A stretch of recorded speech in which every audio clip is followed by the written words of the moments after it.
Pero yo no.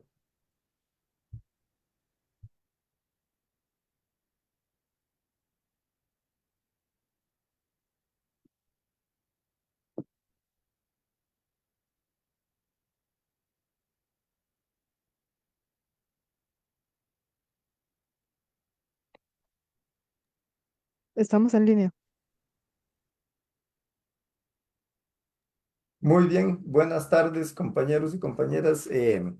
Muy buenas tardes, estimado panelistas, y muy buenas tardes, distinguido público que nos está siguiendo en las diferentes redes sociales de comunicación. Presentamos una edición más de Alternativas. Este es un programa producido por el colectivo Reflexión Acción Costa Rica. Es un programa sin fines de lucro, sin banderas políticas, y cuyo lema es pensar libremente para construir un país y un mundo integralmente mejores. Nos pueden escuchar y seguir por diferido mañana sábado a partir de las 22 horas por Radio Actual 107.1 FM. Hoy estamos en Facebook Live, YouTube y Spotify.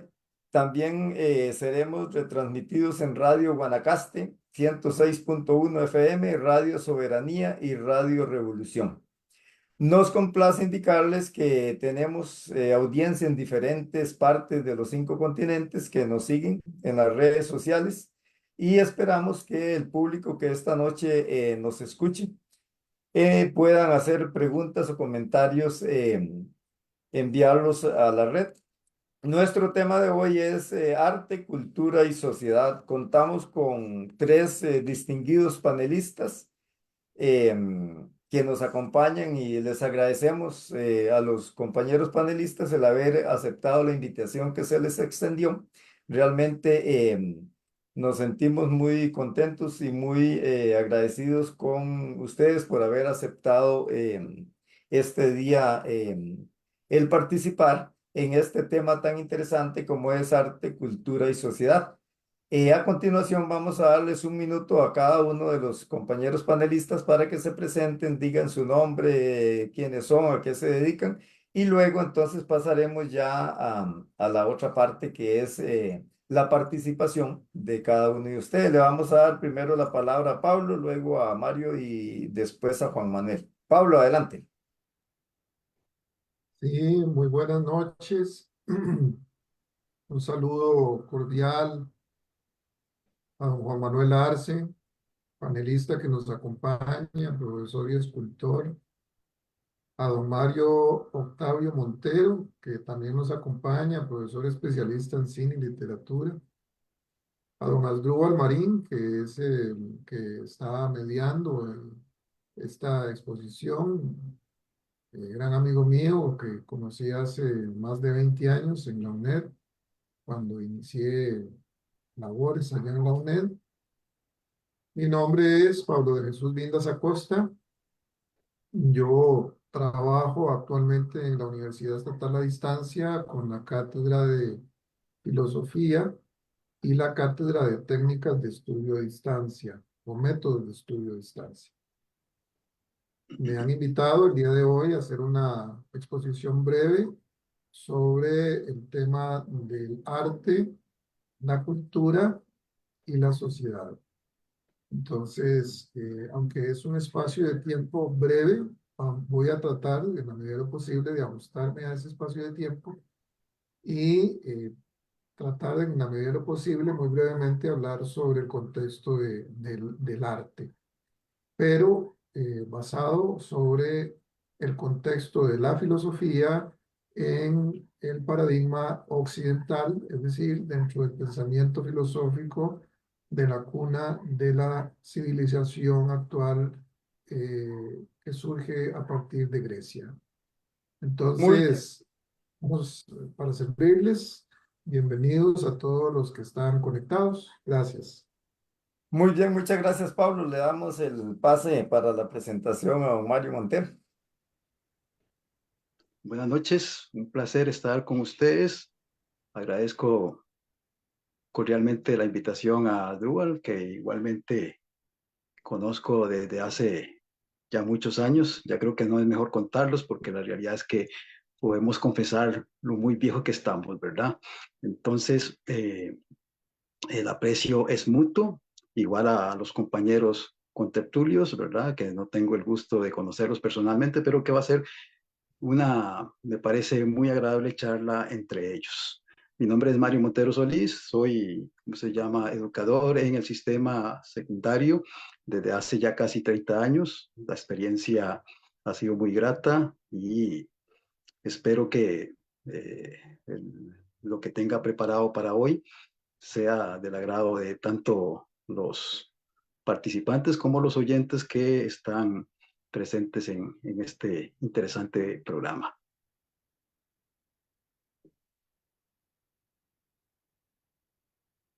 Muchas gracias a don Mario por la presentación. Escuchamos a continuación al compañero Juan Manuel.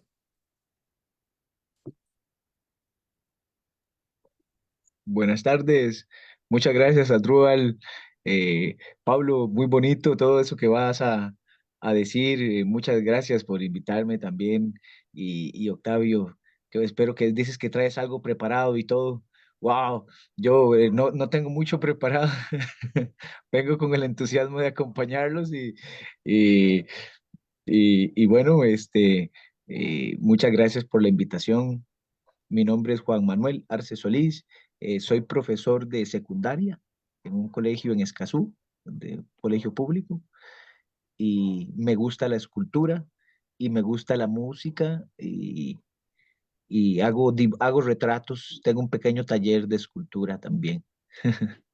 Así que estoy aquí para servirle a ustedes y a la patria. Muchas gracias, Juan Manuel, y muchas gracias a don Mario y a don Pablo por aceptar la invitación, por su presentación. Creo que el tema de hoy es un tema excelente. Realmente el arte, la cultura y la sociedad, pues son tres conceptos que en la realidad van de la mano, ¿verdad? En este momento, pues los momentos que vive la sociedad actual son momentos muy difíciles.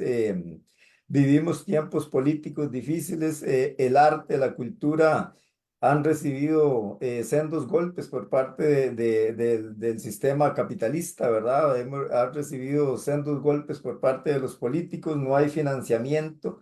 Desgraciadamente, como supongo que ustedes ahora también comentarán eso, se les está quitando financiamiento tanto a la educación pública de primaria, secundaria, como la educación superior. Y al igual se le está quitando mucho presupuesto y financiamiento a todo lo que es la educación y a las instituciones públicas.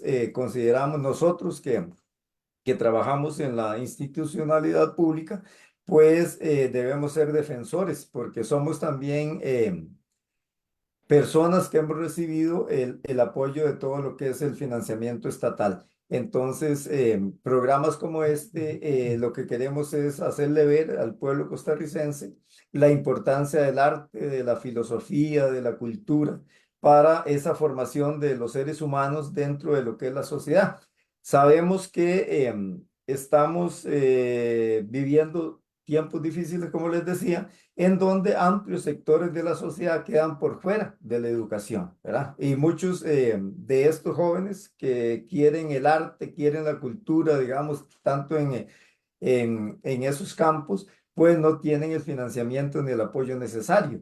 Entonces, estas zonas rurales, urbanas, marginales que carecen de ese apoyo, pues muchos de esos jóvenes, niños, pues toman caminos totalmente errados, ¿verdad? Ustedes han escuchado las noticias como en este momento el sicariato está cooptando jóvenes de 12, 13, 14, 15 años, ¿verdad? Que podrían estar en la educación básica y en este momento pues están atados de manos y el Estado no les da ese apoyo, ¿verdad? Entonces yo creo que el tema de hoy, arte y cultura, es un tema que verdaderamente vale la pena dedicarlo y escucharlo y hacer nuestras participaciones. Muy bien, a continuación entonces le vamos a dar el pase a Pablo para que exponga las ideas que trajo puede 20, 25 minutos, media hora, creo que el tiempo no debe ser nuestro enemigo, sino más bien desarrollar todas aquellas ideas que consideremos importantes. Muy bien, Pablo, adelante. Muchas gracias. Muchas gracias, don Asdrúbal Marín, eh, por el pase. Mi nombre es Pablo Vindas, como les decía, y he sido invitado para hablar hoy del tema de el arte, la cultura y la sociedad, más sin embargo, desde mi perspectiva como profesor de filosofía en la Universidad Estatal a Distancia, yo voy a hablar desde la perspectiva de la filosofía y desde la óptica de la filosofía occidental, es decir, desde la perspectiva e interpretación que se tiene del arte, ¿verdad? Del fenómeno del arte, desde la óptica de la filosofía que origina la civilización occidental en Grecia. Entonces, debo decir también que para preparar esta pequeña exposición, yo me apoyé en el doctor Arnoldo Mora, que fue maestro mío de la Universidad de Costa Rica y de la Universidad Nacional, y del que tuve el agrado de conversar previamente a esta exposición para tener ideas más claras respecto a esta temática. Bien, a modo de contexto, de previo ya hablar propiamente al tema filosófico que atañe al abordaje de la comprensión del arte dentro de la filosofía, tenemos que tener presente el siguiente contexto o basamento, y es que el arte eh, es una de las dimensiones de la expresión creadora del hombre, del ser humano. Y en ese sentido, hay que tener claro que el arte es una expresión creadora, pero exclusiva del ser humano. No podríamos nosotros hablar de una construcción artística fuera de la concepción humana. Entonces, vamos a partir de tres posibles dimensiones creadoras, solo como referencia. La primera, que es la que nos trae a este conversatorio, es la de la dimensión creadora, que es el arte. Pero esta vista desde el punto de vista de la imaginación humana. Eso significa que el arte es una expresión creadora propia del ser humano a partir de su emotividad, de sus emociones. Ahora, otra opción de dimensión creadora es la que parte de la razón. Es decir, la razón genera dentro de la humanidad una dimensión creadora. Y desde esa perspectiva de la razón, entonces tenemos a la filosofía. Y como tercer ámbito de dimensión creadora, es aquella en la que se discierne los temas sobre el bien y el mal, es decir, los temas de la ética. Pero esta dimensión creadora de la dimensión del bien y el mal, para que la llamemos ética, tiene que partir desde el punto de vista de los valores. Entonces, aquí de previo lo que estamos exponiendo es que hay tres posibles dimensiones o puntos de vista para la creación humana. La dimensión emotiva, que genera el arte, el primero. La dimensión filosófica, que genera la razón. Y la dimensión de los valores, que genera la ética. En este caso, no nos vamos a referir a la dimensión creadora de la razón que genera la filosofía. Tampoco nos vamos a referir a la dimensión creadora de la ética que se genera a partir de los valores, sino que nos vamos a referir a la dimensión creadora del arte a partir de la emotividad del ser humano. Entonces, desde este punto de vista, podemos decir que el contacto del ser humano con la realidad que nos circunda tiene su fundamento a partir de la palabra, que es casualmente en lo que ahorita, en este instante, yo me estoy expresando para poder comunicarme con ustedes. Esto significa que hay una dimensión del sueño comúnmente llamada en filosofía la dimensión onírica. Ese término o concepto es lo que se va a conformar a partir de los símbolos, la dimensión onírica o de los símbolos, la dimensión simbólica. Ese es el basamento de la conceptualización de la expresión de la palabra en el ser humano. Y la palabra es el basamento para las expresiones artísticas como la poesía, como la escultura, como la pintura, inclusive la literatura en todas sus expresiones narrativas. Esto también significa que la realización de nosotros, los seres humanos, se lleva a cabo en la relación nuestra íntima con la realidad. Y la realidad es aquello que nos circunda, aquello que nosotros percibimos. Ese momento en el que nosotros nos relacionamos con la realidad,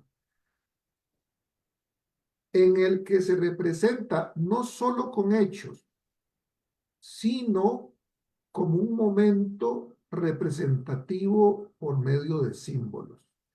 O sea, nosotros como seres humanos nos vamos a diferenciar del resto de los seres vivos que habitamos sobre la faz de la Tierra, en que el resto de los seres vivos no humanos perciben la realidad con hechos. Es decir, un animalito ve un árbol y percibe el árbol, es un hecho que percibe el árbol, pero no genera símbolos sobre ese árbol que le permita comunicar algo de ese árbol a otro ser vivo.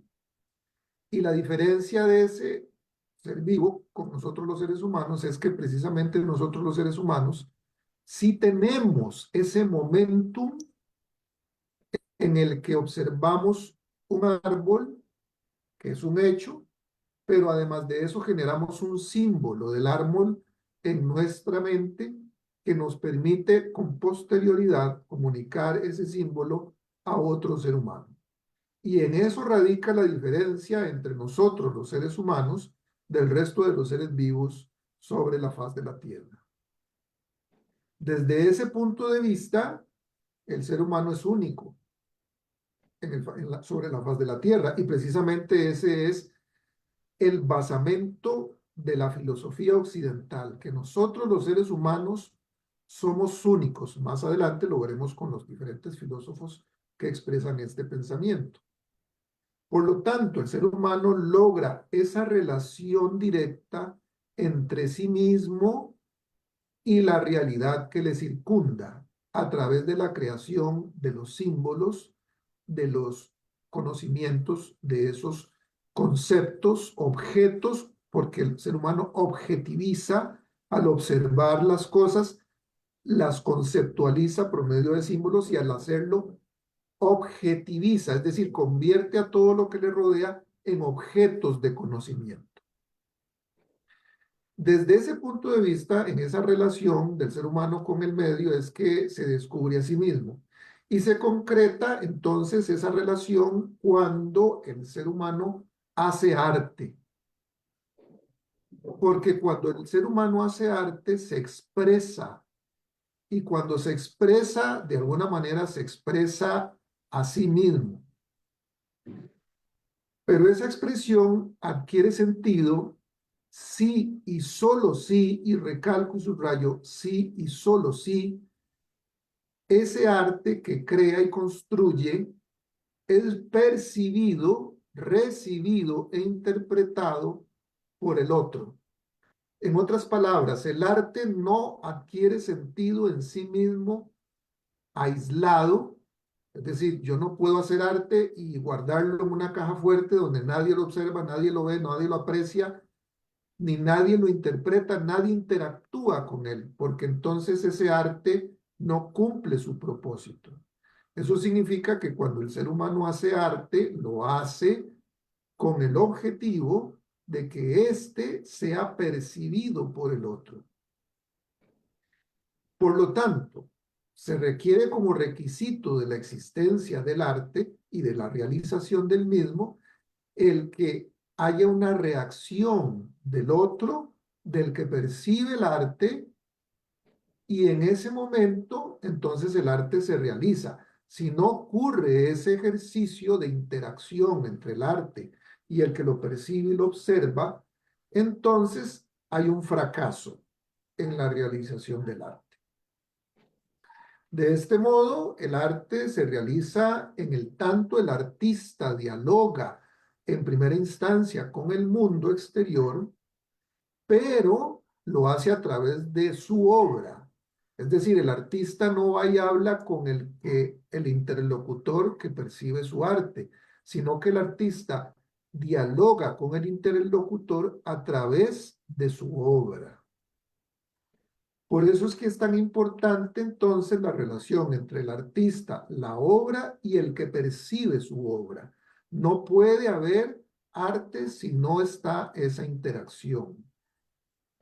De manera tal que en el inicio del desarrollo de la humanidad, el arte es ese germen primigenio que le permite al ser humano comunicarse, ya que inclusive para la construcción del lenguaje escrito, como lo vimos inicialmente dentro de las 3 dimensiones, estamos hablando de la dimensión de la construcción y la expresión a partir del arte en la emotividad humana. Entonces, el ser humano, inclusive de previo a hacer la expresión escrita, del lenguaje escrito, fue necesario el seguimiento de los primeros trazos.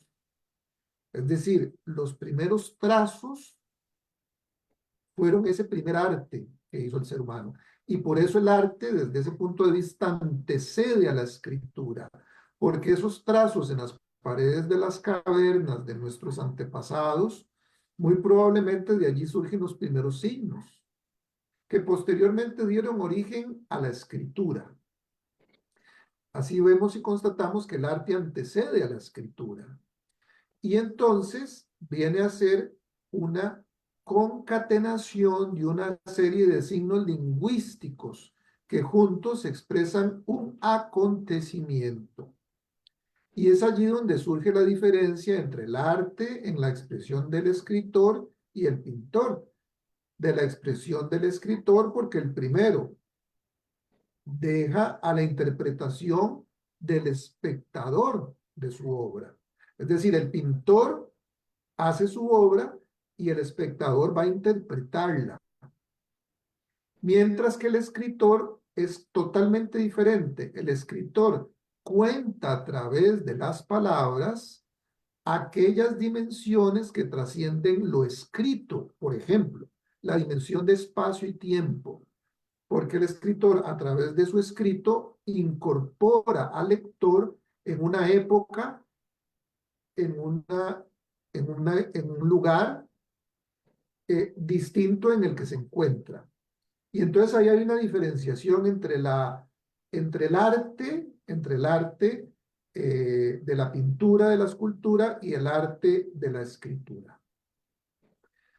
Ahora bien, dicho lo anterior, que es como un preámbulo, un pequeño, una contextualización, entonces ahora hablemos un poco breve de los filósofos que nos han introducido en el pensamiento de la filosofía occidental. Y como hay tan poco tiempo, pues seré breve. En 1872, por ejemplo, Friedrich Nietzsche escribió una obra que se llama El nacimiento de la tragedia. Y en esta obra Nietzsche trata el tema de que hay dimensiones que están fuera del alcance del control humano. Por ejemplo, el inicio de la existencia humana y la finalización de la existencia humana. A grosso modo, el nacimiento y la muerte. Nietzsche lo que dice es que el ser humano no tiene control sobre esos acontecimientos. Es decir, yo no puedo decidir cuándo nazco y tampoco puedo decidir, a menos de que me suicide, ¿verdad? Pero a menos de ello, yo no puedo decidir cuándo va a terminar mi vida. o el conocimiento y la llegada de la muerte. Entonces, Nietzsche en esta obra de 1872 habla de que hay una lucha entre el apolíneo y el dionisíaco. Esto significa que hay una lucha constante entre ese devenir que se lleva a cabo libremente, es decir, yo decido qué hago con mi vida en el espacio que hay entre el nacimiento y la muerte. Es decir, yo no tengo poder sobre el nacimiento y la muerte, pero sí tengo poder por el espacio que hay entre ambas cosas. Y entonces aquí es donde Nietzsche habla a partir de 1932 de su obra del abordamiento de esa libertad que tiene el ser humano de hacer arte. Para 1833, Nietzsche publica la obra Así habló Zaratustra. Y en esta obra se aborda el tema de la voluntad de poder.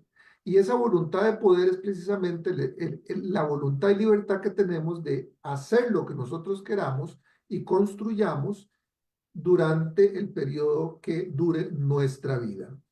Pero además de eso, del eterno retorno, que significa que nosotros no podemos evitar la muerte. Y entonces Nietzsche lo que habla también es que tenemos que aceptar, desde su postura filosófica, que la vida termina, que la vida tiene una finalidad y por lo tanto somos mortales. Y si somos mortales, entonces lo único que nos queda es saber y entender que todos vamos a morir y que hay un eterno retorno en el sentido de que todos morimos y vendrán otros después de nosotros y tienen que repetir nuestras experiencias y no hay forma de que nosotros transmitamos nuestras experiencias a la mente de otro ser humano. No hay manera. Bueno, para 1899, entonces ya Freud habla en su obra La interpretación de los sueños, lo que casualmente estábamos hablando de esta construcción humana, de que el arte es una construcción humana que es a partir de la emotividad. Pues Freud en 1899 viene a confirmar con su obra este postulado al decir que la emotividad humana es la dimensión creadora desde el punto de vista de la imaginación. Es decir, es a partir de la imaginación que el hombre, el ser humano, construye su obra de pintura. Es a partir de la imaginación que el ser humano construye su obra escultural. Es a partir de su imaginación que el ser humano construye una obra literaria. Y entonces esa explicación la da Freud. Para 1911, ya empezamos en el 900, Gustav Flaubert, en su obra El Diccionario de Frases y de Ideas, contiene una serie de aforismos y reflexiones donde critica la idea de las ideas preconcebidas que regían en su época en relación al arte. Y la relación que tiene el arte con la sociedad y la decadencia de la sociedad que inicia ya un proceso consumista. Es decir, que dentro del marco de referencia de la economía capitalista y globalista, el consumismo viene a interponer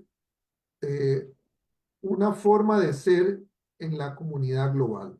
Es decir, que ya usted busca y requiere no aquello que necesita, sino aquello que le dicen que necesita y que debe consumir.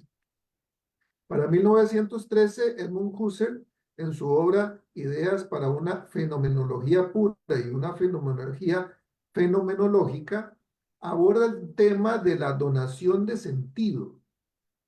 Y esto se relaciona muy directamente con el tema de la comprensión de la libertad, de aquella libertad que hablaba Nietzsche, que hay entre el nacimiento y la muerte.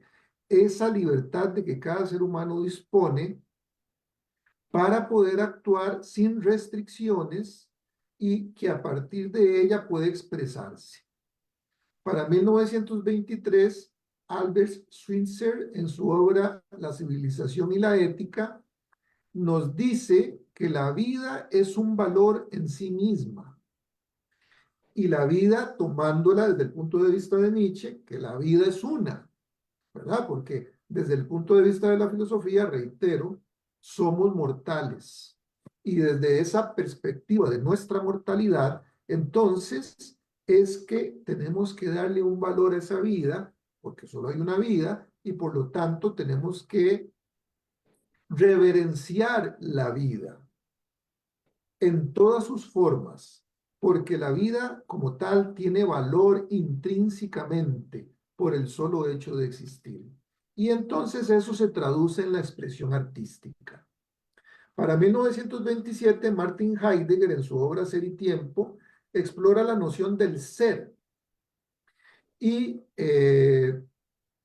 por lo tanto, relaciona la existencia humana del ser con el tiempo en el mundo. Es decir, hay un espacio de tiempo, retomando la idea de Nietzsche de que hay un nacimiento y una muerte y que somos mortales. Entonces hay un espacio de tiempo que le vamos a llamar presente, y que como el tiempo es para nosotros es finito en el tanto que vamos a conocer la muerte, entonces el ser humano está destinado a que en ese espacio de tiempo tiene que hacer algo, y dentro de ese algo está el arte.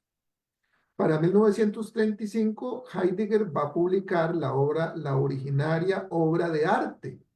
Y es en esta obra donde él expresa que el arte es una manera de dialogar, como lo habíamos dicho en el contexto previo. Es un diálogo, no es solamente conversar a distancia. Por ejemplo, hablar a distancia por teléfono, o lo que estamos haciendo en este preciso momento, yo estoy en mi casa de habitación, pero estoy haciendo una exposición que está siendo atendida por personas que no están en mi casa de habitación. Entonces, de este tema habla Heidegger en el 35, cuando habla de la idea originaria del arte, que el arte se hace y no se aprecia en el momento en que se construye, sino que este viaja y es apreciado por otros sin la presencia propia del artista. Luego, para 1950, Karl Jasper publica Introducción a la Filosofía, y en este libro aborda el tema de que la vida arrastra o lleva al individuo más allá de sí mismo. Y precisamente esto es lo que se hace en la obra artística. El artista va más allá de sí mismo y expresa en ese diálogo con la realidad algo que va a ser apreciado por el otro. Para 1951, André Malraux, en su obra Las voces del silencio, explora precisamente la naturaleza del arte y la capacidad del arte de trascender aquellos elementos que están fuera de la libertad humana. Por ejemplo, elementos que están fuera de la libertad humana: el nacimiento de la existencia humana y la muerte propia de la existencia humana. Entonces, el arte nos permite abordar temas que van más allá de esos asuntos que escapan de nuestras competencias. Para 1953, Ludwig Wittgenstein, en su obra Investigación filosófica, también expone una estructura entre la lógica formal que propone la filosofía y la inyección del sentir, que es precisamente de lo que estamos hablando, del arte, ¿verdad? De que la posibilidad de construir arte está inmersa en esa misma posibilidad de pensar, en esa cuestión onírica de que hablamos previamente. Para el 54, Martin Heidegger publica La pregunta por la técnica, y aquí él aborda el concepto de la presencialidad, que previamente hablamos también. El tema de la presencialidad significa que con la llegada de las nuevas tecnologías, la televisión en sus inicios, la radio, hoy día las redes sociales, YouTube, el Facebook Live y demás, entonces estas técnicas van a cuestionar el tema de la presencialidad, porque la modernidad se ha enfocado en que la presencia a través de la técnica ya no es necesaria, de modo que hay otras formas de ser. O sea, yo puedo comunicarme y expresar mis ideas sin estar presente con otra persona, como lo estamos haciendo exactamente en este momento. Ya no es indispensable la presencia en el mundo moderno para comunicarse y transmitir nuestro pensamiento. Para 1962, Marshall McLuhan, en su obra La galaxia Gutenberg, planteó el concepto de la aldea planetaria, y esto es precisamente lo que estamos haciendo en este momento. La idea de que en este momento yo me estoy comunicando con personas que están en otros países, en otras latitudes, en otros territorios, es precisamente el concepto que Marshall McLuhan viene a expresar en su obra La galaxia Gutenberg. De manera tal que ya no hay aldeas aisladas, sino que ahora el planeta Tierra en sí mismo es una aldea global. Para 1967, Jacques Derrida, en su obra de la gramatología, critica aspectos de la metafísica en cuanto a la presencialidad que ha dominado la filosofía occidental, desde Platón y hasta Heidegger. Él cuestiona la idea de que el ser o la existencia pueda reducirse a la presencialidad. En cambio, él propone la diferencia, el trazo que va más allá de los principios fundamentales de la presencia misma. Entonces la existencia no está supeditada a la presencialidad, sino que también está supeditada a la diferencia o a la ausencia, porque en este momento precisamente esto es realidad. Esto que dice Derrida se hace realidad en el tanto que yo estoy comunicándome y expresándome con otras personas que no me tienen en cuerpo presente, pero me tienen a través de esta técnica. Para 1972 también Derrida publica Márgenes de la filosofía, donde profundiza más sobre esta crítica de la presencialidad. Y entonces él va a decir que también hay existencia a partir de la ausencia. Hay una diferencia diferida de manera tal que no puede solo expresarse la existencia con la presencia. Para 2022, el doctor Arnoldo Mora, maestro mío, que fue también profesor de la UCR y de la Universidad Nacional, publicó en la revista Semanario Universidad un artículo que se llama La estética de la palabra. Y en este artículo él manifiesta que el arte incorpora tres elementos. El primero, que el arte expresa una realidad. El segundo, que el arte es el contacto empírico del ser humano con la realidad. Y el tercero, que el primero y el segundo se derivan de la imaginación creadora del ser humano en relación con la realidad. Y entonces él dice que el arte es posible gracias a esa experiencia con la realidad, a esa experiencia empírica con la realidad y a esa experiencia creadora de la mentalidad, de la experiencia sentimental humana. Y es por eso que entonces dice que el ser humano puede expresar el arte de varias formas. Por ejemplo, el arte muscular, como la gimnasia, la danza. El arte auditivo, como la música, como la retórica, como la narrativa. O el arte visual, como las artes plásticas. Y el conjunto de todas estas artes viene a explotarse hoy día con el espectáculo. El cine, que nos va a hablar el compañero Mario Montero, o las expresiones artísticas, como las que nos va a hablar el compañero Juan Manuel Arce.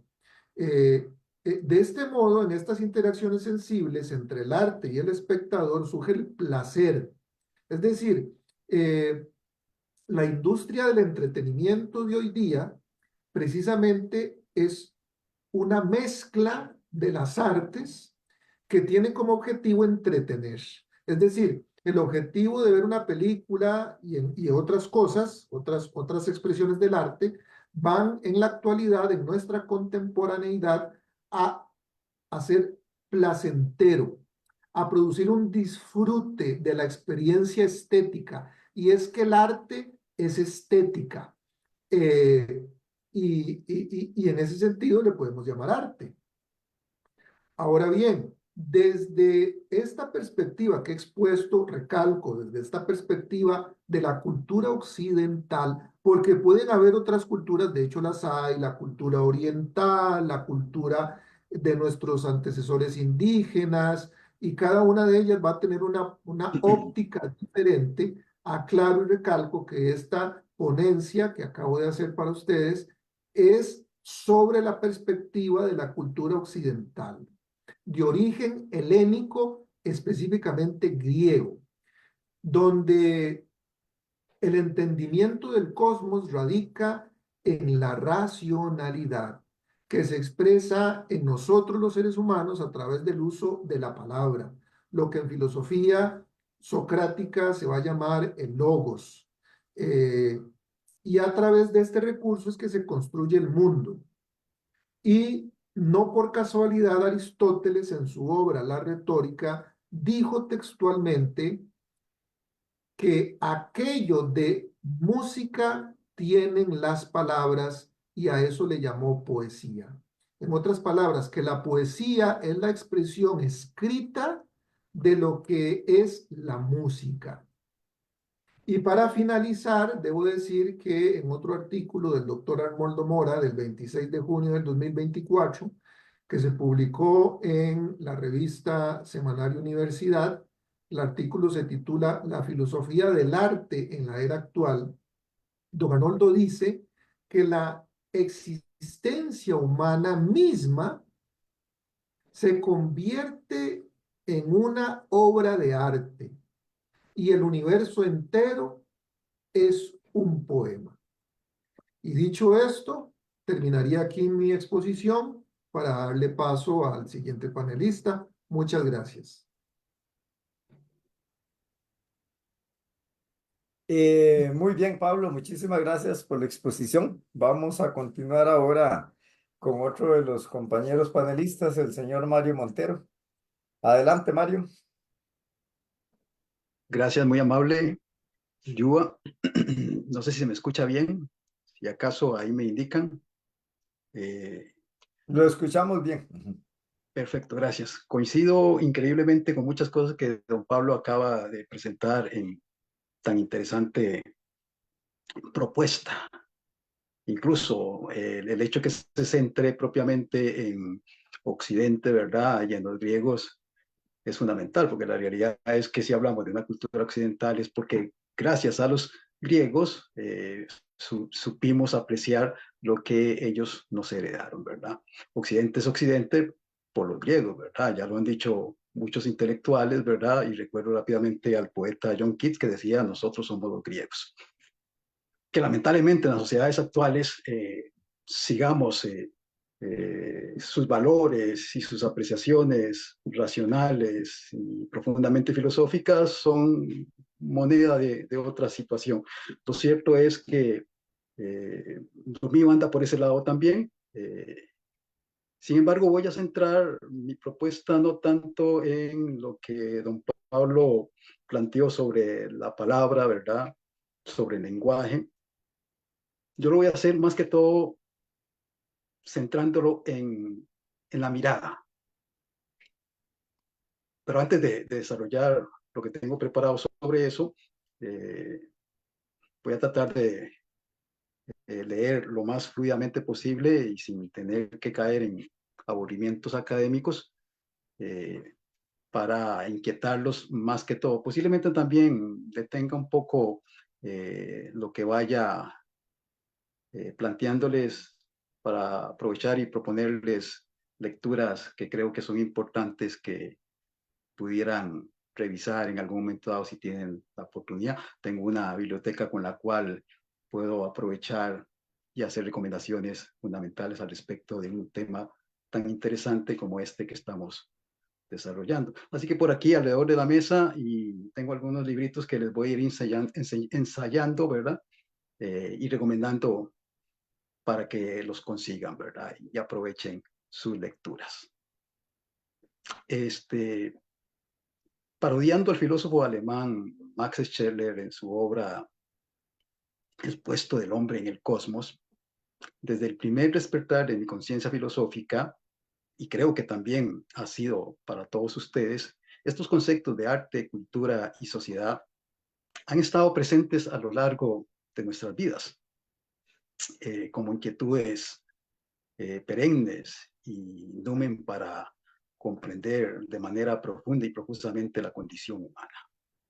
Y a propósito de la condición humana, entre comillas, la condición humana, y aunque parezca una primera digresión de lo que voy a estar hablando, se me vienen a la mente rápidamente dos títulos que conllevan ese concepto, dos propuestas muy interesantes y que recomiendo también que pudieran leerlas. No las tengo aquí a la mano, por cierto, pero son un ensayo muy interesante de 1958 de la filósofa alemana Hannah Arendt, que lleva ese título, La condición humana, y una novela de un autor que, por cierto, don Pablo Vindas también menciona en su propuesta, si no lo escuché mal, por cierto, un novelista francés y pensador bastante respetado en su momento, que fue André Malraux, que en 1933 publicó una interesante novela con el mismo título, La condición humana.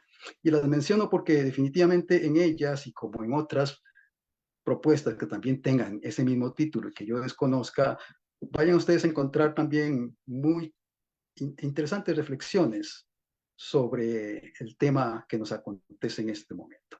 Y es que la condición humana es eso que hemos alcanzado a lo largo de la historia y seguimos desarrollando en un conjunto de relaciones privadas y públicas entre individuos organizados en una estructura que hemos llamado sociedad. Esa sociedad o sociedades tienen sentido y trascendencia en la medida en que en ella hemos ido creando cultura. Entendiendo por esto último, sin agotar para nada su conceptuación, si hay un concepto definitivamente complejo y con muchas definiciones, y a pesar de eso, muy conocido o muy popular, es el de cultura. Por cierto, de una vez aprovecho también, y si es el caso que quisieran revisar muchos de esos conceptos, enseño este textito, no sé si se ve bien por ahí, de este filólogo y filósofo inglés, que lleva el título de cultura propiamente dicho. Muchas de las ideas que voy a desarrollar las saco de este texto y de otro también, que es un autor, filósofo inglés, ya muerto por cierto, no sé si se ve bien ahí, que se llama Cultura para Personas Inteligentes. Roger Scruton. Bueno, repito, y es que esa de la condición humana que hemos logrado alcanzar a lo largo de la historia y que nos define a nosotros como personas y como un conjunto organizado, ¿verdad? Es fundamental. Voy a tratar de dar algunas definiciones por ahí de esto de cultura, ¿verdad? Que nos permitirán un poco ir entendiendo mejor el asunto. Esa sociedad o sociedades que he estado mencionando tienen sentido, repito, en la medida en que en ellas se desarrolle esto que hemos ido definiendo como cultura. Como esa corriente de principios y valores morales que constituyen la identidad de un pueblo, de un país o de una nación.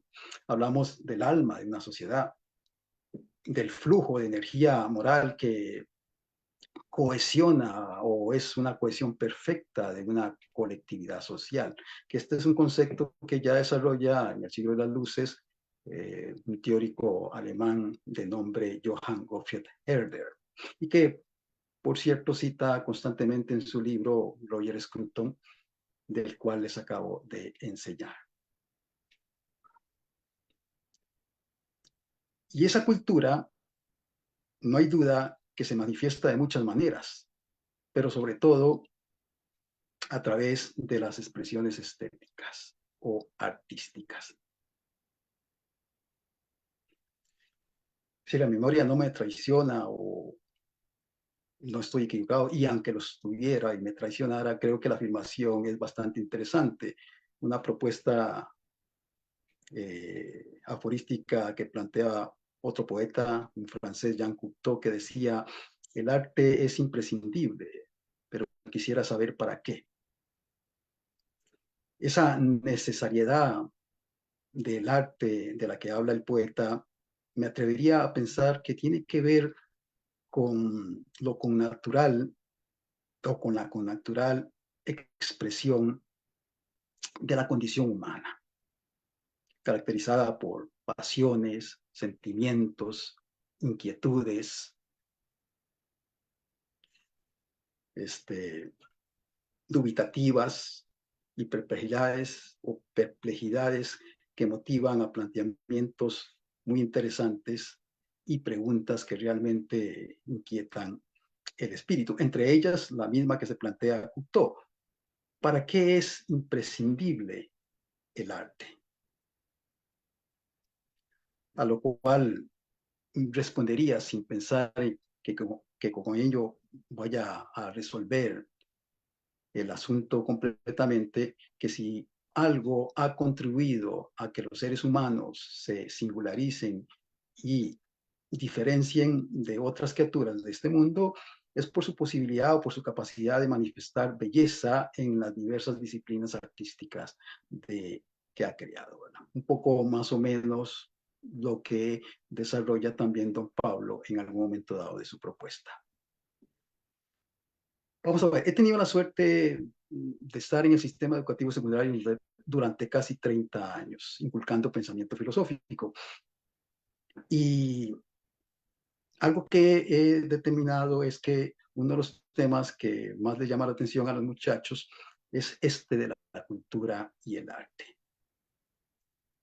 Y es que a ellos les pasa lo que a muchos nos ha pasado en algún momento dado de nuestras vidas, y que voy a resumir contándoles una pequeña fábula, una pequeña historia, un pequeño cuento.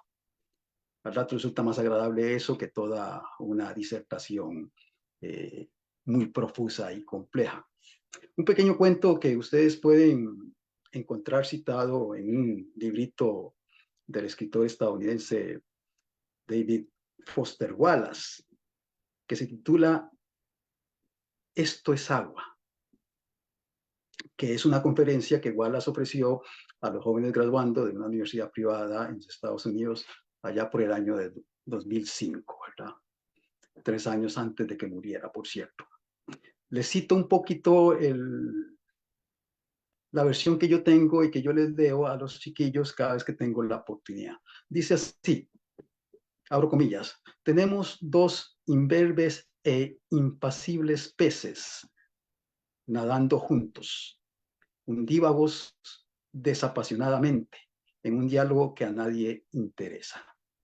Entre las apacibles aguas de un encantador piélago, cuando de repente se encuentran con un pez más grande, ictio provecto, que ondula en dirección contraria, y que al toparse con ellos les hace un bello gesto con la cabeza, mostrando especial, ¿cómo se llama? En muestra especial de sus buenos modales. Rematando con la siguiente y rematando con el siguiente saludo. Muy buenos días, apreciados muchachos. ¿Cómo está el agua? A lo cual los 2 peces jóvenes respetaron de una forma lacónica y casi indiferentemente, bien, gracias. Luego de avanzar un poco más, finalmente uno de ellos mira al otro inquisitivamente y le dice, ¿qué diablos es el agua? Reitero que a muchos de nosotros nos ha pasado lo de los jóvenes peces. Nos cuesta mirar, entender o hablar de realidades obvias, de tener una verdadera conciencia de eso que parece ser obvio, que creemos comprender con solvencia o que conocemos tan claramente como el agua. Nos sucede con la cultura lo que al agua para los peces. Es parte fundamental de la sociedad en la que nos encontramos, pero que sin embargo realmente no sabemos cuál es su verdadero o esencial valor. De ahí la trascendencia de hablar sobre estos temas. De alguna manera nos ayudan a tener un panorama más diáfano y más amplio de los mismos. E incluso como para preguntarnos cosas como ¿qué diablos es la cultura? ¿O por qué es imprescindible el arte? ¿O de qué nos ayuda a ser parte de una sociedad? Sobre todo pensando, y perdón aquí por el oxímoron, que hoy en día lo que prevalece es una cultura, entre comillas, cultura de la incultura. Que por cierto, la cita la saco de un libro que voy a mencionar un poquito más adelante, que tal vez muchos de ustedes conocen, y lo enseño también, que es Homo Videns, la sociedad telerigida de Giovanni Sartori, un politólogo y teórico italiano muy importante. Murió hace varios años atrás, creo que en 2017, si no mal recuerdo. Este libro es de finales del siglo XX, de 1997, 1996. Y la lectura que he realizado durante mi vida en varias ocasiones de este libro me ha despertado en muchas situaciones una crítica social sobre las sociedades en las que nos encontramos hoy en día. Yo no sé si voy bien por ahí, si se ha escuchado bien, espero que sí. Lo siguiente de lo que les voy a hablar es lo que primeramente se me había ocurrido para esta ponencia y que he titulado con el concepto de saper vedere, entre comillas, saper vedere. Y he agregado el epígrafe siguiente que dice, mirando todo tan pausadamente como para que todo intrínsecamente te mire. Cierro comillas. Repito, mirando todo tan pausadamente como para que todo intrínsecamente te mire. Que por cierto, puede ser que les suene a alguno o muchos de ustedes porque es una suerte de parodia de un apotegma de Federico Nietzsche también.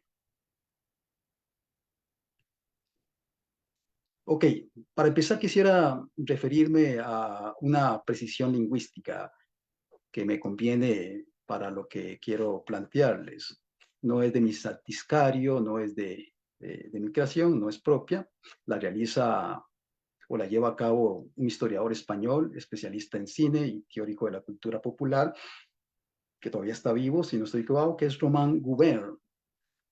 En un libro de varios ensayos de él que se titula Dialectos de la imagen. Dialectos de la imagen. Aquí vienen una serie de ensayos muy interesantes sobre las sociedades iconofílicas e iconolatras que estamos viviendo hoy en día. En este texto, Gobert precisa o hace una precisión entre los verbos ver, mirar y observar. Términos muy comunes y que usamos como sinónimos, pero que, sin embargo, entre estos podemos encontrar ciertas diferencias interesantes, ¿verdad? Tanto para los, no sé, escopofílicos del arte, como lo soy yo, como para cualquier otra persona que quiera profundizar en estos asuntos. Gubert nos dice que el acto de ver es una respuesta físico-psicológica que permite adquirir una información óptica. Mirar es un acto volitivo, generalmente motivado, intencional y selectivo. Y observar implica una voluntad indagatoria y cognitiva.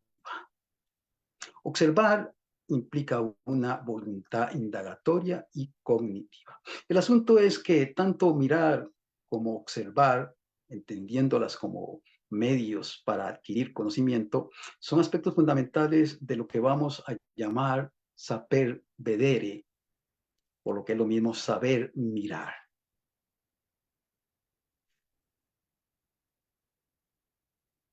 En las sociedades de la aceleración, de la trepidancia, del tiempo raudo, las cosas se ven sometidas a una mirada de soslayo, a un ver oblicuo que nos distancia de una observación directa, profunda, que nos motive al asombro, a la admiración, que nos permita descubrir lo mirífico y lo bello que resultan ser las cosas que nos rodean. Ya en el Renacimiento nos recordaba el polímata italiano Leonardo da Vinci la consigna con la que he titulado esta charla, saper vedere. Hay que saber mirar, hay que llevar a cabo una mirada inteligente sobre las cosas.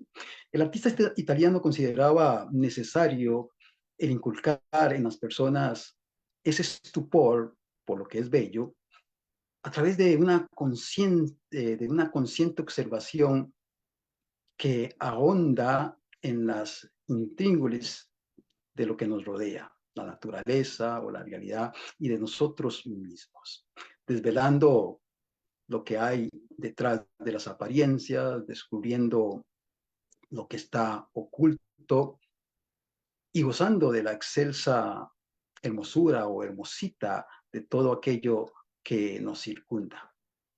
En una especie de, vamos a ver, voy a utilizar un concepto aquí propiamente estético, que es el de la detención estética, que es propio de un mitólogo, del famoso mitólogo estadounidense Joseph Campbell, que tal vez muchos de ustedes conocen o han leído.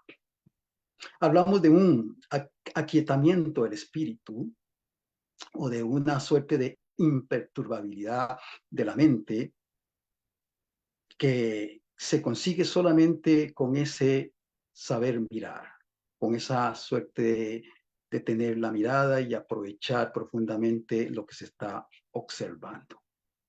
Esa mirada escrutadora que conduce a la reflexión, al análisis o a la curiosa expectación y al aprecio del observado tanto fuera de nosotros mismos como dentro de sí mismos. Es así como podemos valorar esos, entre comillas, azules que se caen de morados, cierro comillas, según una popular versificación del poeta mexicano Carlos Pellicer, o la nasuna que florece en el cerco, según la descripción de un exquisito haiku del liróforo japonés Matsuo Bacho, y que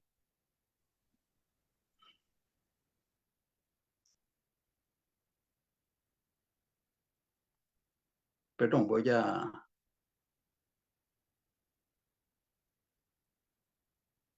se me desconectó un toquecito lo que estaba revisando.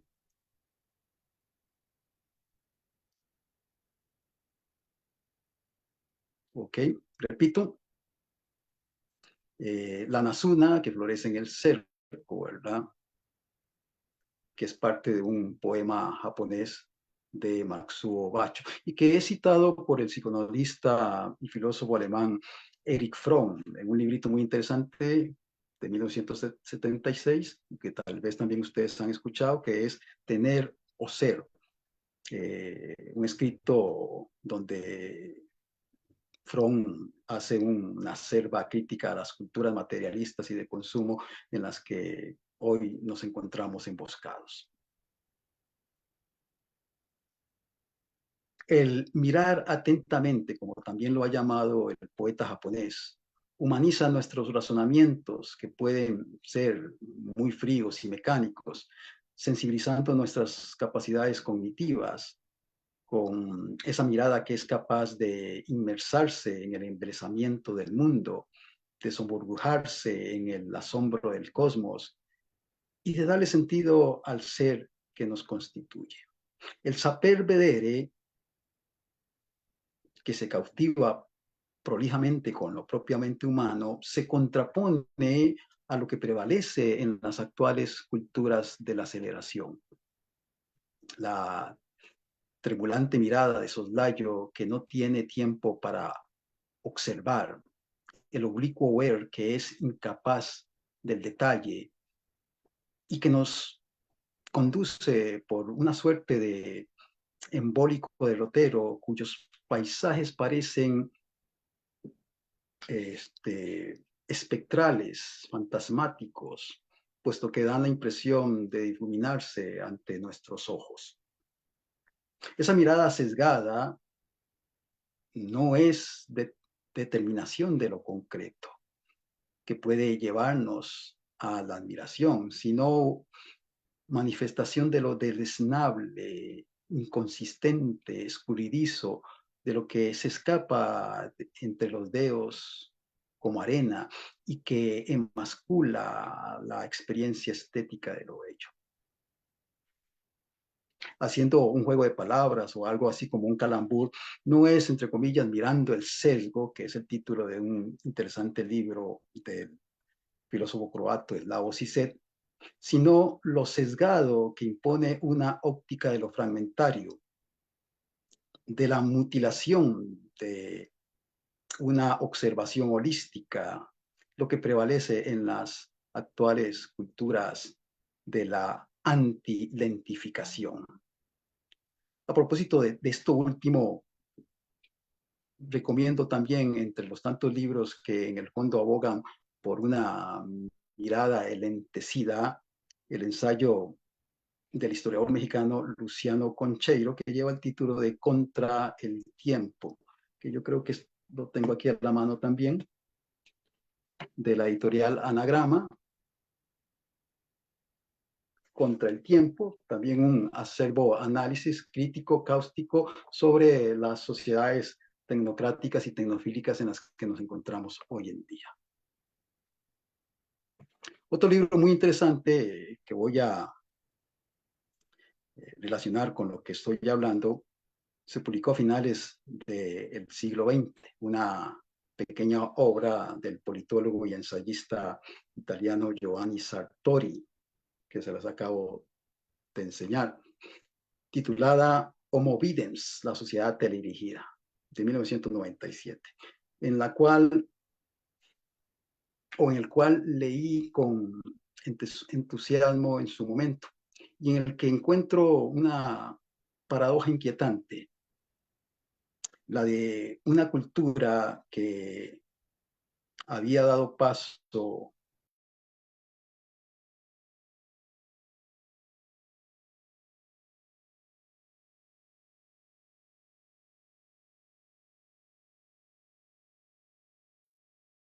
Parece que hay un problema aquí en la comunicación, compañero, se le desactivó el micrófono.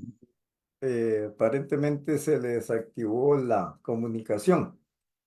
Vamos a esperar unos segundos a ver si se logra conectar, si no, continuamos con Juan Manuel y después volveríamos a retomar lo que le faltaba al compañero Mario. Vamos a esperar unos segundos a ver si logra de nuevo conectarse.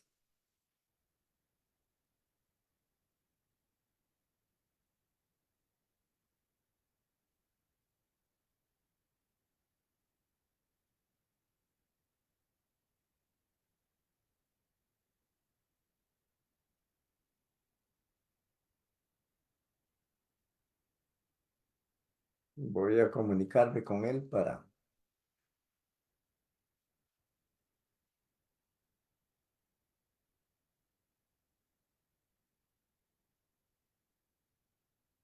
Ya se está conectando nuevamente. Vamos a esperar unos segundos.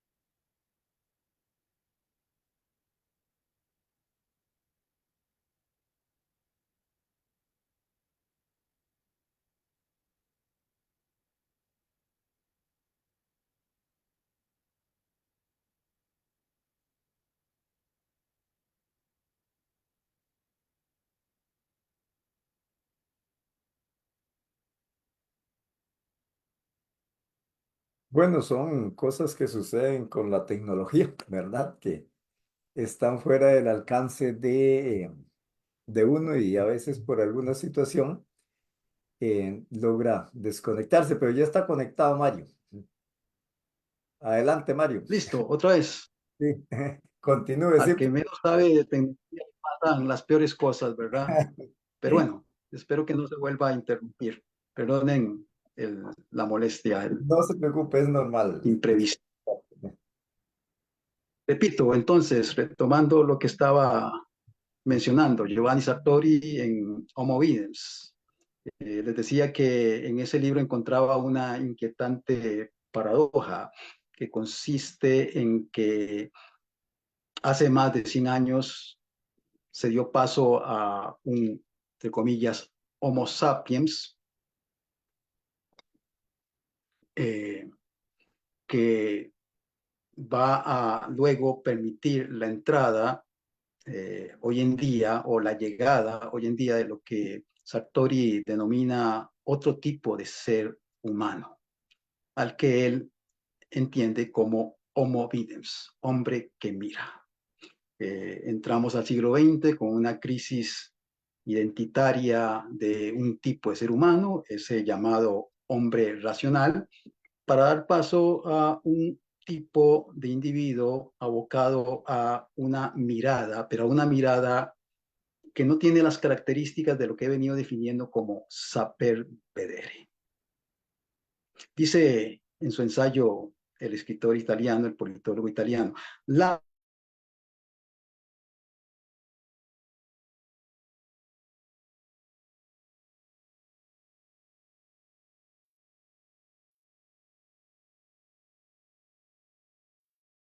Bueno, parece que el compañero Mario tiene en crisis, más de conexión. Ya, es que otra vez, se había pegado. Ujú. Adelante. okay.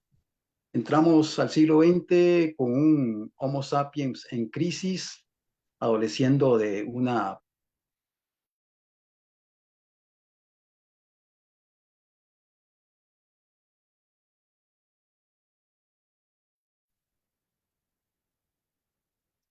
¿Y ahora sí?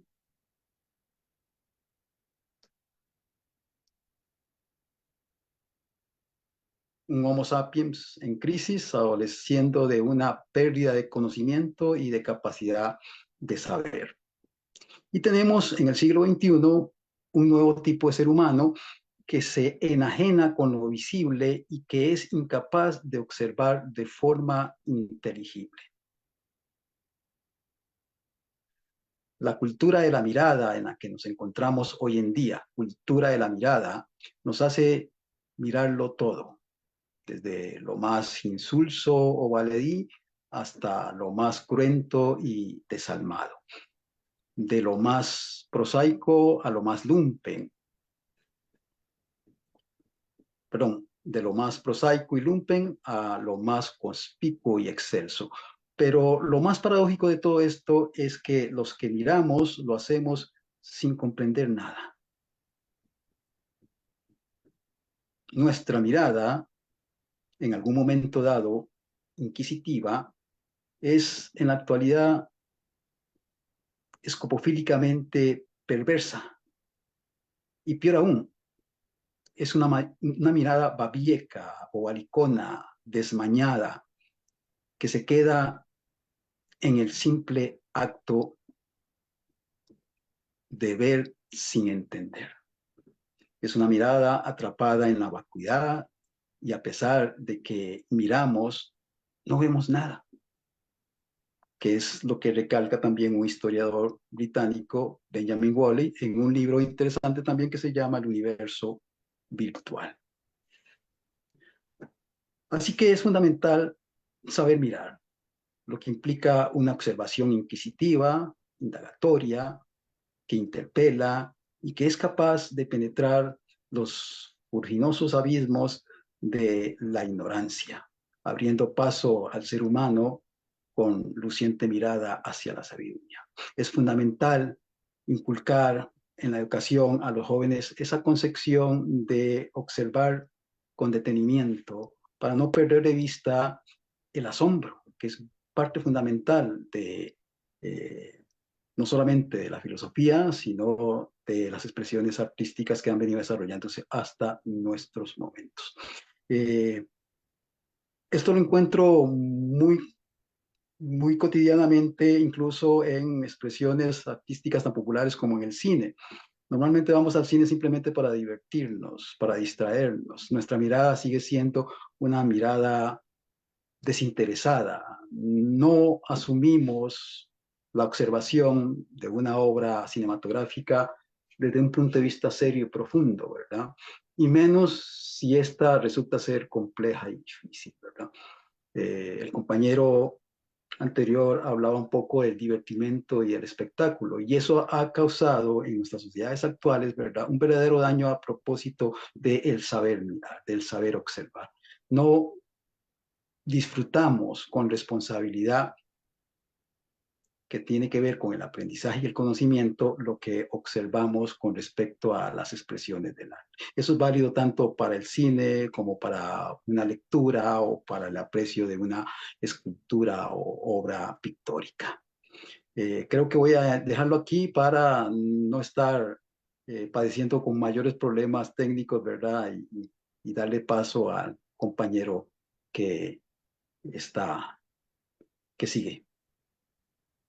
Muy bien, muchas gracias a don Mario por su participación. Recordemos que ahora al final pues va a haber unos 3, 5 minutos a cada uno de ustedes para retomar alguna idea que quede por fuera, ¿verdad? O que quieran ampliar algún comentario de alguno de sus compañeros. Ahora inmediatamente vamos a darle el pase al compañero Juan Manuel para que nos exponga también sobre el tema que vamos desarrollando. Adelante, Juan Manuel. Bueno, estoy muy emocionado por escuchar las ponencias. De verdad que este, el, sospecho que el público de estas actividades también es un público muy especializado en la filosofía.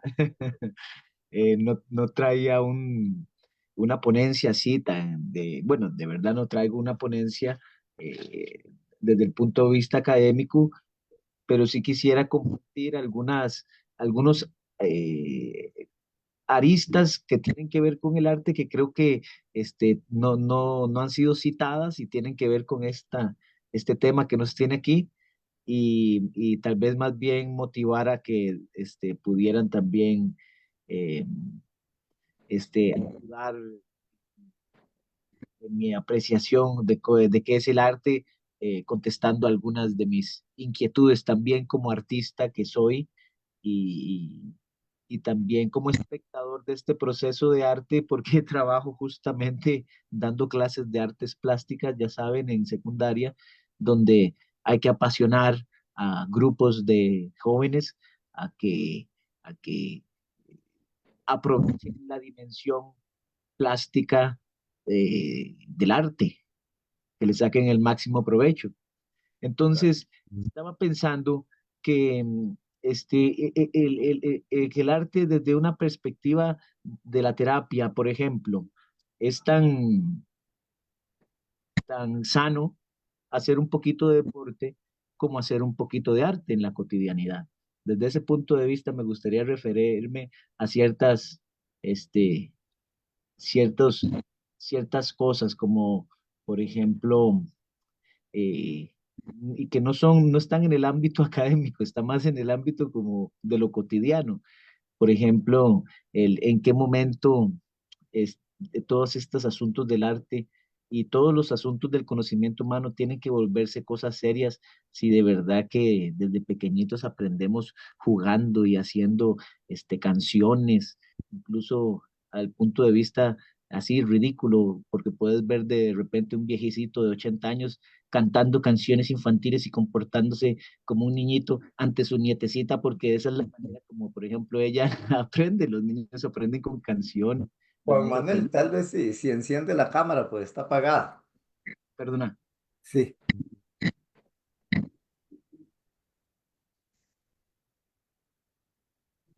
los niños, excelente, muchas gracias. eh, con poesías, con juegos de ese tipo. Incluso en la niñez la filosofía es tan profunda como el arte, porque no sé si han tenido la experiencia de trabajar, tienen nietitos, así. De verdad que es puro arte y puro juego, hasta que se empieza a volver como que supuestamente el conocimiento ya es algo serio. Y tal vez cuando ya después te gradúas de la universidad, qué sé yo, de la academia y todo, después te vuelves a dar cuenta que es así, no debe ser algo tan serio, de verdad es que es algo vívido, algo que se vive, algo que se hace y, y eh, algo que a veces es la aceptación de lo inevitable en la vida o la aceptación y fluir con la vida. Entonces, quería también, además, citar otro ámbito en que el arte es, se desenvuelve y me pasa como productor de arte, y es entender las diferentes ámbitos en las que, por ejemplo, se consume o se distribuye objetos artísticos. Eso también creo que es un fenómeno bien amplio que merece tal vez la investigación de nuestros compañeros académicos, porque se encuentran anacronismos impresionantes, como que parecería como más que todo lavado de dinero, digamos que un cuadro de Picasso está bien que sea de Picasso, pero que valga decenas de miles de dólares y que lo compren con siempre bancos y todo eso, me parece que es un poco de trágico, no sé.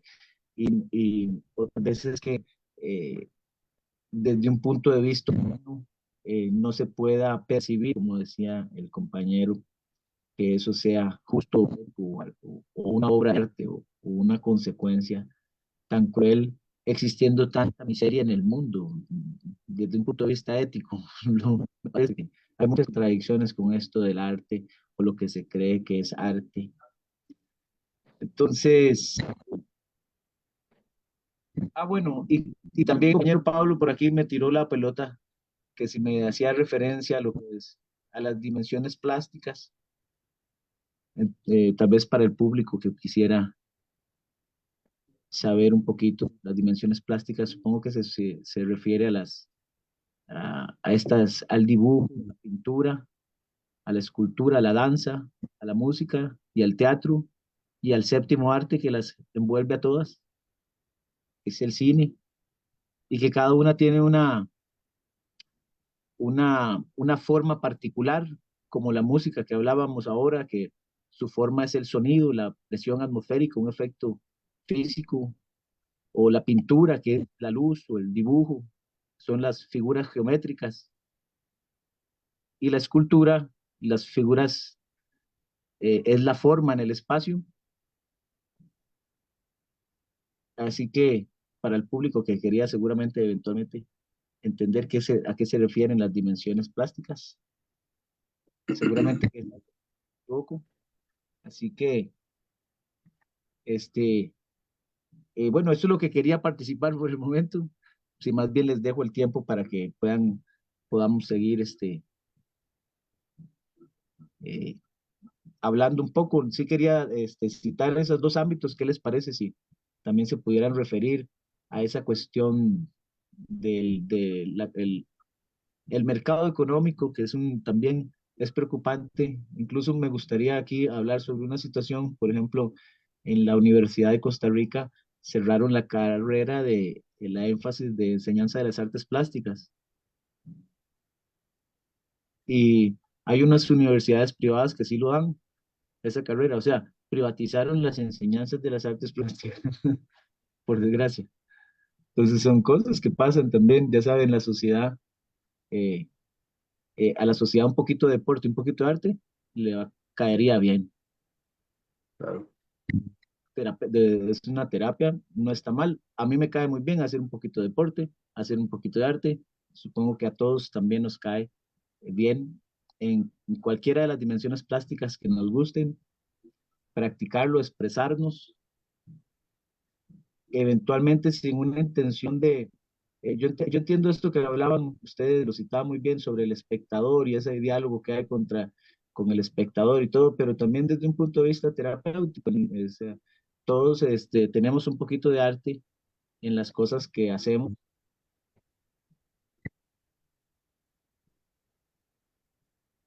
Entonces, y es muy, muy ambiguo. Me parece también muy ambiguo porque por ejemplo, la música que escuchan las personas ahora, algunos son unos temas súper controversiales, súper negativos, y esos son como éxitos, cuando hay otras canciones que pueden ser este,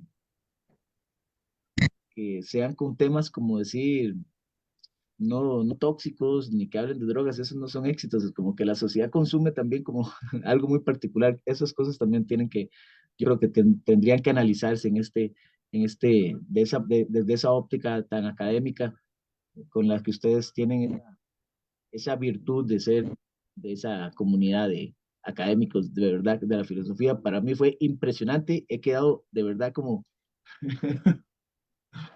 eh, de verdad que impactado, tanta racionalidad, tantas ideas, bellísimo, me ha dado muchas perspectivas y quisiera también invitar a los que nos escuchan, que nos van a estar escuchando, a que puedan eventualmente ver mis obras de arte, si entran al canal de Google y ponen mi nombre, Juan Manuel Arce Solís. Ahí encuentran algunas esculturas mías. Si alguien quisiera disfrutar de ese material, ahí quedo a las órdenes de todos ustedes para servirle a ustedes y a la patria. Así que compañeros, muchas gracias por la invitación. Aquí quedo con ustedes conversando un poquitito más. Muy bien, Juan Manuel, muchísimas gracias. Realmente, pues, yo tengo un búho que me hizo Juan Manuel hace muchos años. Lo tengo aquí en mi casa y conozco las esculturas de Juan Manuel, incluso muchas de las en Santana una vez hicimos una rifa para un movimiento político que teníamos sobre una cabeza de caballo, muy bien, un excelente escultor Juan Manuel y ojalá puedan entrar a la página de él o al Facebook también y ahí logren ver muchos de sus creaciones, que no es una, sino un montón. Yo tengo dos de Juan Manuel. Muy bien, algo muy interesante, ¿verdad? Lo que dijo Juan Manuel también sobre el mercado económico del arte, ¿verdad? Cómo se ha vuelto un negocio para muchos sectores, sino algo que verdaderamente es expresión, como dijo el compañero Pablo, expresión o dimensión creadora. Muy bien, habíamos quedado de que después de estas participaciones más extensas, pues íbamos a pasar a unos 5 minutos para que cada uno de ustedes hagan referencia a algo que se les quedó por fuera o hacer ampliar alguno de los comentarios que hizo algún compañero y que ustedes quieren también aportar en ese sentido. Bueno, ahí tengo una pregunta que al final del programa ya para que se la hacen directamente al compañero Mario Montero, pero la vamos a dejar ya para el final. Ahora yo tengo dos preguntas, digamos, para que ustedes en estos 5 minutos que van a tener cada uno para ampliar sus comentarios con respecto a lo que antes mencionaron. Bueno, Pablo dijo, el arte es una dimensión o expresión creadora del ser humano, ¿verdad? Yo quisiera saber, para que ustedes también ahí aporten, si esa dimensión o expresión creadora del ser humano en el arte se nace con ella o también se hace, digamos, dentro de lo que es el proceso educativo. Entonces, ¿se nace artista o existe también la posibilidad de formarse uno como artista, ¿verdad? Según la formación o la educación, digamos, que se nos dé porque eso está muy ligado con la educación, ¿verdad? Si la educación participa dentro de este proceso de creadores del artista o ya se nace con eso. Entonces, me gustaría que ustedes hicieran referencia a eso. Si se nace o se hace, digamos, el artista. La otra pregunta es, para que ustedes ahí también comenten, es ¿cuál creen ustedes que es la función del arte en una sociedad? Digamos, ahora que estamos viviendo tiempos muy difíciles en donde se le quita presupuesto a todo lo que es el desarrollo del arte. Incluso Juan Manuel dice que lo que fue la carrera de artes plásticas se eliminó. Entonces, incluso en algunas de las materias que se daban en educación secundaria también fueron eliminadas o se les está quitando presupuesto, no se les da la importancia. Entonces, esa otra pregunta sería, ¿cuál creen ustedes es la función del arte, de la cultura dentro de una sociedad? Si es importante o no es importante para que la sociedad, digamos, funcione. Muy bien, le vamos a dar el pase, como veníamos hablando, al compañero Pablo para que él haga referencia o quiera ampliar sus comentarios sobre algo que le quedó, que no dijo, ¿verdad? Anteriormente. Tienen unos 5 minutos, digamos, cada uno para hacer los comentarios. Muy bien, adelante, Pablo.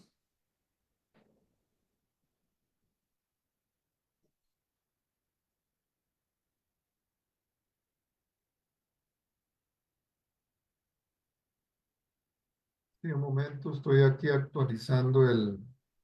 Ajá. Listo. Bueno, vamos a ver. Eh, el compañero Juan Manuel Arce Solís, artista, lanzó una pregunta previo a la pregunta que hace don Asdrúbal también, pero que en el fondo están relacionadas.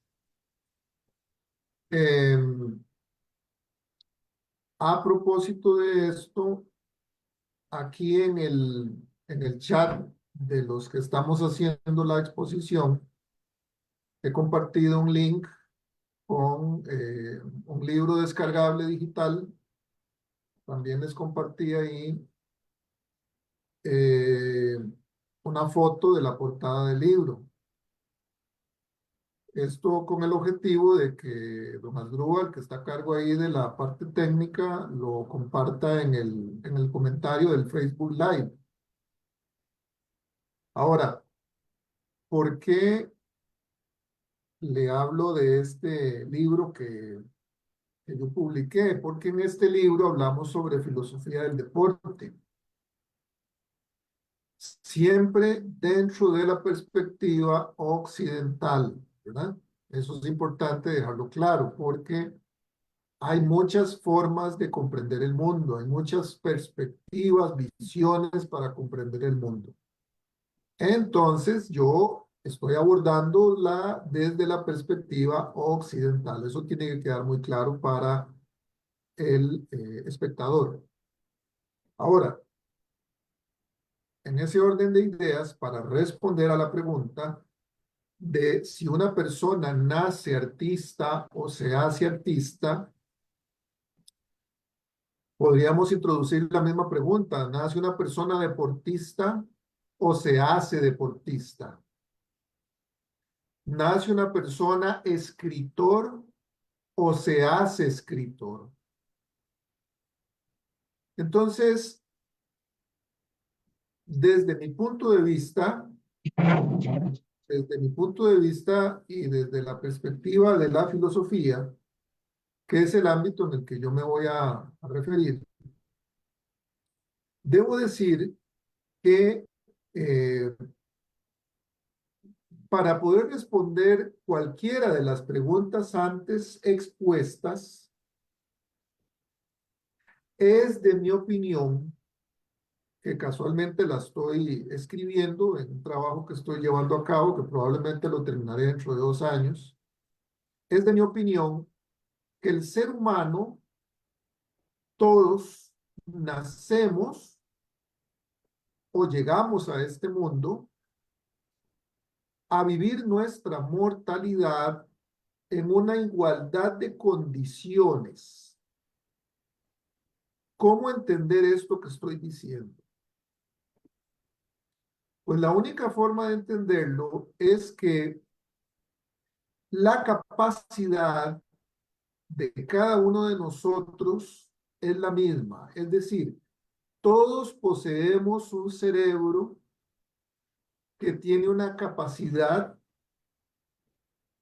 de desarrollarse y de aprender. Entonces, el tema acá es que ese cerebro no nace aprendido, sino que ese cerebro requiere de un proceso de aprendizaje. Y eso es lo que nos diferencia de los animales o de cualquier otro ser vivo sobre la faz de la Tierra, como lo hacía en mi exposición inicial respecto al tema del arte. Todos los animales nacen, algunos vienen ya con unas predisposiciones genéticas, algunos nacen e inmediatamente se levantan y caminan, otros, aparte de esas capacidades genéticas, aprenden en el proceso de crecimiento como los elefantes, pero los animales traen características propias que les ayudan a desenvolverse en el medio natural. Y entonces ahora sí, aquí vamos a hacer la distinción. Los animales se desarrollan en naturaleza y los seres humanos se desarrollan en cultura. La cultura está inmersa dentro de la naturaleza, pero no la naturaleza dentro de la cultura. Con esto quiero decir que los animales viven en naturaleza, pero no en cultura. Ahora, los seres humanos viven en naturaleza, pero inmersos en la cultura. Y la cultura es una construcción humana, es una construcción racional.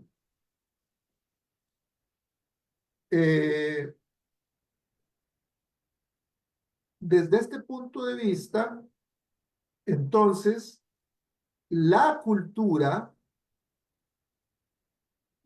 que se desarrolla a partir de la filosofía, de la historia de la filosofía, dentro de la filosofía se genera la filosofía de la educación y se genera la filosofía del deporte y se genera la filosofía del arte. Y la educación es un apéndice de la filosofía. O sea, la historia de la filosofía constituye en sí misma cómo pensadores transmiten su conocimiento mediante un proceso, entre comillas, educativo a sus discípulos o aprendices. Entonces, desde este punto de vista, yo me atrevo a decir que nuestra cultura occidentalizada hoy día en la contemporaneidad tiene una gravísima problemática y es que la humanidad, en medio de toda su tecnología, se ha olvidado de formarse en valores, que es la base de la estructura ética. Entonces, al no haber valores, hay una discrepancia en lo que respecta a la distinción del bien y del mal. Y el compañero Juan Manuel Arce casualmente nos decía que él observaba cómo ahora hay canciones, piezas musicales que casualmente dejan mucho que desear en lo que dice. Pero precisamente esas obras musicales no serían lo que son si no son apreciadas por un público.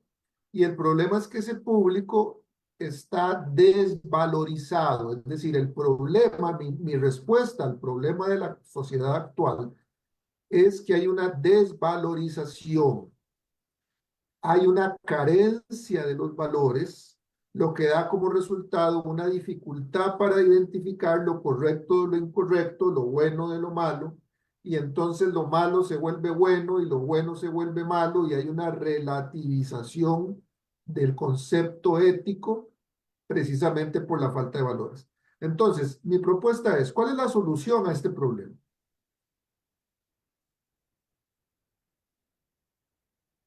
Y la respuesta es que la solución es la educación. No hay otra forma, no hay otra forma. La única forma de enderezar nuestra cultura, nuestra sociedad, es educar a nuestra sociedad en valores, para que entonces con esos valores tengamos una homologización o una estandarización del discernimiento de lo que es el bien y el mal, de lo que es correcto y lo que es incorrecto, de lo que realmente tiene valor, de lo que realmente no lo tiene. Y solo de esa manera podríamos entonces levantar esta crisis en la actualidad.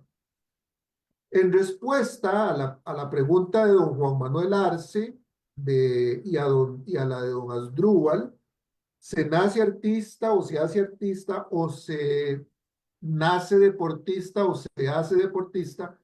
Yo considero que a partir de una buena educación en valores, en filosofía, una buena educación que genere un espíritu crítico, personas que critiquen, que piensen. A partir de eso, cualquier persona podría llegar a ser artista, cualquier persona podría llegar a ser escritor, cualquier persona podría llegar a ser deportista, porque realmente lo que se necesita es que fomentemos esas virtudes que cada uno tiene por naturaleza para que con esa formación, educación y valorización pueda explotarlas en el medio cultural. Entonces yo creo que si todos tuviéramos, si hiciéramos una revolución educativa, una revolución filosófica, yo creo que lograríamos un cambio absoluto en este mundo. Yo estoy convencido que si lográramos, por ejemplo, un caso hipotético, podría pensar alguien acá que sería una, de repente, utopía, lo que voy a decir, pero yo creo firmemente que todos los costarricenses deberíamos de tener una formación en filosofía que sea cíclica, es decir, una formación que sea constante y permanente. No una formación que sea 1, 2, 3 años y se acabó, sino que sea una formación constante y permanente. Y esa formación filosófica va a dar los elementos, criterios necesarios para que todos tengan un espíritu crítico, un espíritu deportivo, un espíritu de artista, un espíritu de filósofo al final. ¿Y por qué no? Yo diría que si todos tuviéramos un doctorado en filosofía, por ejemplo, creo que todos pensaríamos diferente. Y entonces yo creo que un doctor en filosofía apreciaría más el arte y apreciaría más el deporte y apreciaría más las piezas musicales que una persona que no tiene un doctorado en filosofía. Entonces yo creo que es necesaria la formación en filosofía, la formación en valores, la formación en ética, en moral, y pienso que a partir de eso todo vendría por añadidura. En respuesta entonces a las preguntas, yo creo que todos tendríamos un cerebro con unas capacidades muy similares, y lo que va a diferenciar de repente la explotación de esas virtudes en cada uno de nosotros va a ser la formación, la educación.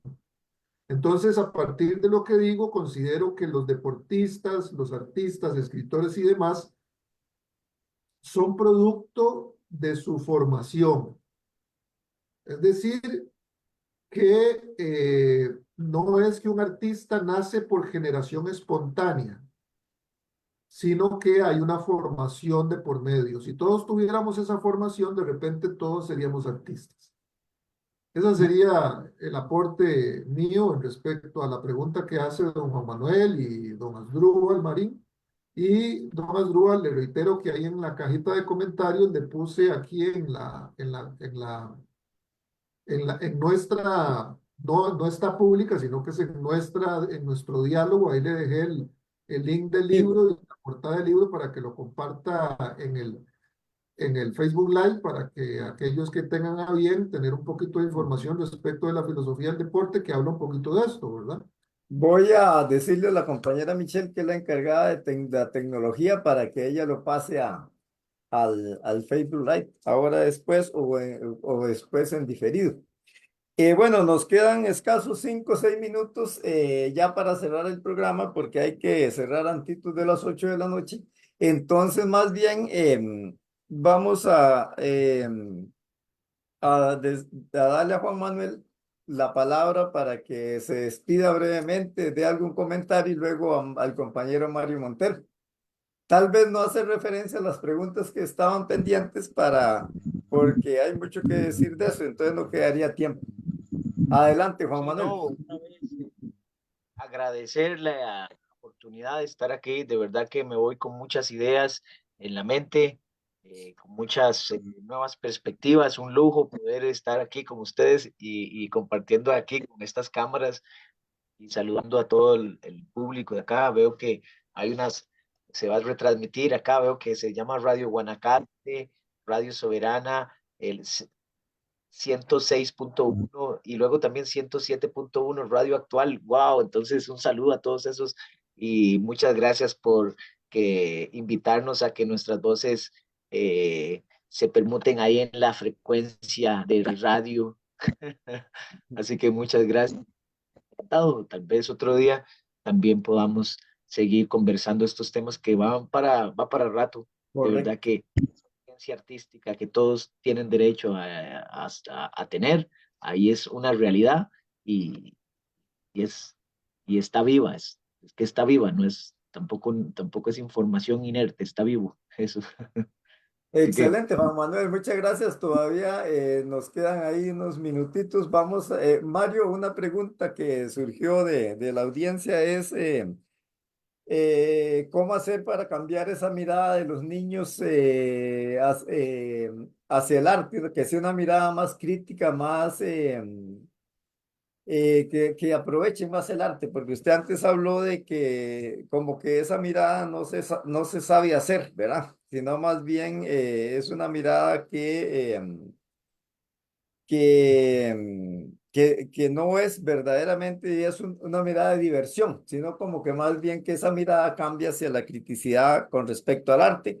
Le doy 3 minutos nada más, porque ya no nos cortan la transmisión. Una lástima porque en todo caso, don Pablo, ¿verdad? Sí.